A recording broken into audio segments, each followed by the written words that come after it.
Hi guys, my name is Ellie Garcia and I will be doing my video against sweatshops.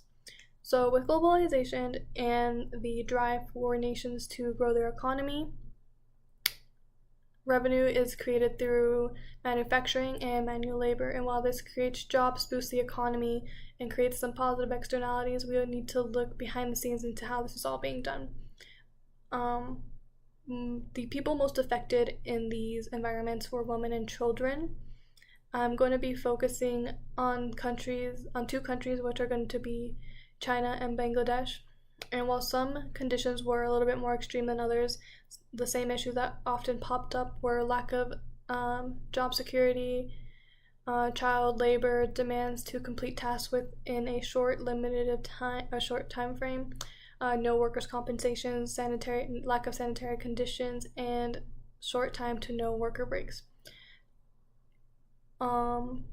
In my first throughout my research, the first clip I came across was an ABC News clip that was published or released in 2013. And this clip went into one of China's Apple's factories, and many of the employees consisted of teenagers and young adults. These employees were often from the countryside of China, so they were given rooms within the factories in Apple, and looking into these rooms, they were very small rooms and cramped to 7 people in a room, so they were very small and very cramped. In the early establishments of the building, it also had reported some suicides. In Apple's response, they did create counseling hotlines and put mesh nets underneath the windows to avoid any more losses. And upon further interviews, some employees had reported that they were fatigued due to working long hours, and fatigued and bored due to working long hours and doing tedious and repetitive work. But the biggest complaint of all was the very low wage compensation.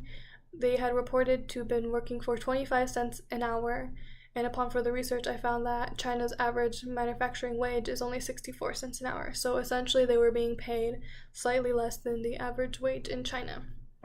And this goes on to affect the worker of lives, showing that in one of the interviews, one of the employees, who was a young adult and a mother, she could not even afford to be living with her children because of the low wage. And so essentially they're only really surviving, not even really living. They're giving up economic opportunity, but to what extent, really? And my second and last country will be Bangladesh. I watched a documentary called Fashion Factories Undercover. This showed more of the true cost of fast fashion and the devastating devastating losses. In this case, the Bangladesh location was an 8-story building and had often cramped their employees into very small rooms, and showed that the employees were often verbally abused, and the building was in poor condition, and even violated some of the officials' rules within the building. Upon the documentary, they showed that most of